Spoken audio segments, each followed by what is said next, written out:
Next topic है चोल। चोल राज्य के बारे में पढ़ेंगे। तो देखिए, दक्षिण भारत में चोल राज्य, जैसे हम भारत का नक्शा देखते हैं तो चेर, पांडे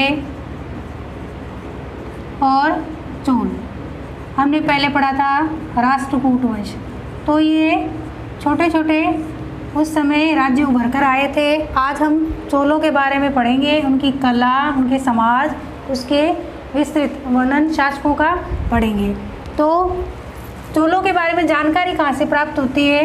अशोक के जो अभिलेख हैं उनसे चोलों के बारे में जानकारी प्राप्त होती है और पता चलता है कि उस समय वो तमिल भाषा, चोलों की जो भाषा थी वो तमिल थी और तमिल से संबंधित कुरल एक ग्रंथ है जो तिरुवल्लुवर द्वारा रचित किया गया है। अगर हम उनके शासकों के बारे में पढ़ते हैं तो फर्स्ट शासक थे करिकाल।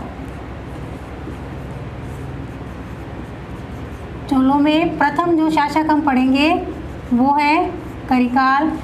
करिकाल का शासन है वो 100 ईस्वी के लगभग माना जाता है।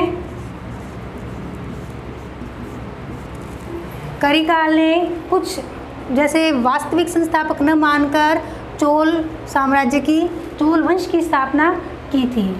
और वास्तविक संस्थापक अगर हम माने तो चोलों के बाद में काफ़ी राजा हुए हैं जिनका विस्तृत वर्णन नहीं दिया गया, न उनके बारे में कोई जानकारी प्राप्त होती है। जो वास्तविक संस्थापक माने तो वास्तविक संस्थापक है विजयाल। 400-500 ईस्वी तक चोलों का कोई विस्तृत वर्णन नहीं दिया हुआ है, न कोई ऐसा शक्तिशाली शासक था। तो विजयाल, उसके बारे में पढ़ते हैं।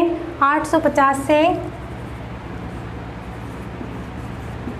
875 ईस्वी तक का शासनकाल माना जाता है विजयाल का। विजयाल ने वास्तविक रूप से चोल साम्राज्य की शक्ति और प्रतिष्ठा को बढ़ाने का कार्य किया था। विजयाल का ही पुत्र था आदित्य।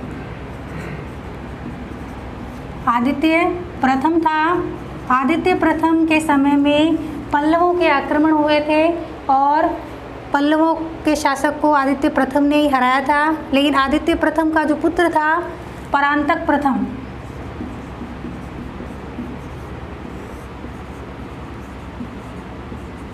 परांतक प्रथम था, उसने वास्तविक रूप से अपने समय में पल्लवों की शक्ति का समूल नाश कर दिया था।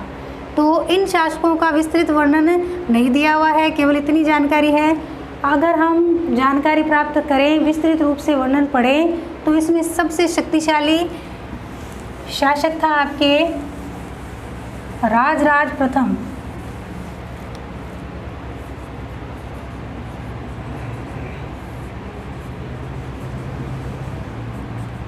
राजराज प्रथम शासक था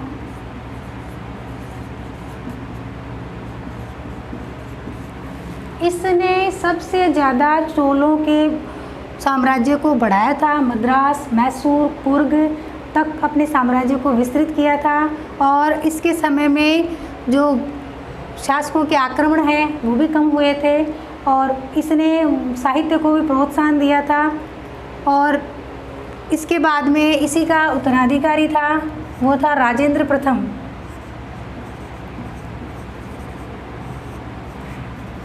राजेंद्र प्रथम ने बंगाल, बिहार तक के शासकों से युद्ध किया और अब युद्ध करते करते वो गंगा तक के मैदानी भागों तक पहुंच गया था। वहां तक अधिकार करने के उपलक्ष्य में उसने गंगेकोंड चोल की उपाधि है वो धारण की थी राजेंद्र प्रथम ने।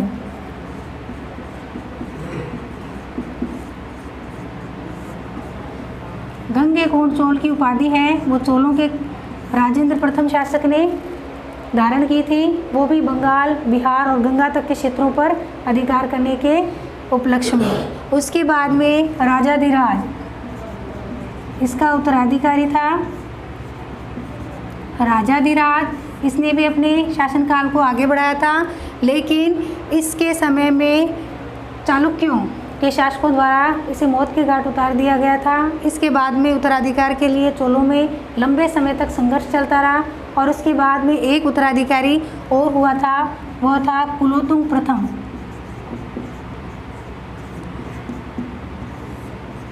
यहाँ से नए राजवंश की शुरुआत होती है। क्योंकि कुलोत्तुंग की जो माता थी वो तो चोल राजवंश की वंशज थी और जो पिता थे वो चालुक्यों के वंशज थे। तो एक नए वंश की स्थापना हुई थी और इसने अंतिम 40 वर्षों तक भारत में शासन किया था।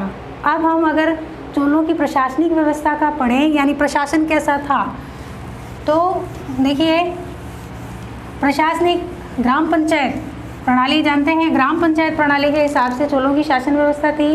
ग्राम पंचायत प्रणाली के हिसाब से प्रशासन को 6 भागों में बांटा गया था।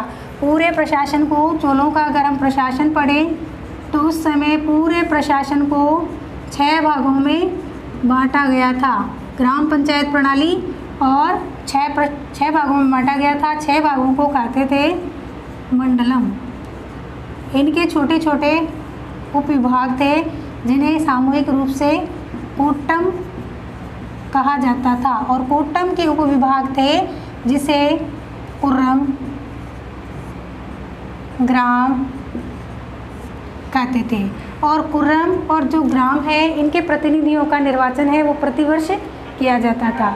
अगर हम कर की बात करें, टैक्स की बात करें, यानी लगान की बात करें, तो उस समय लगान के लिए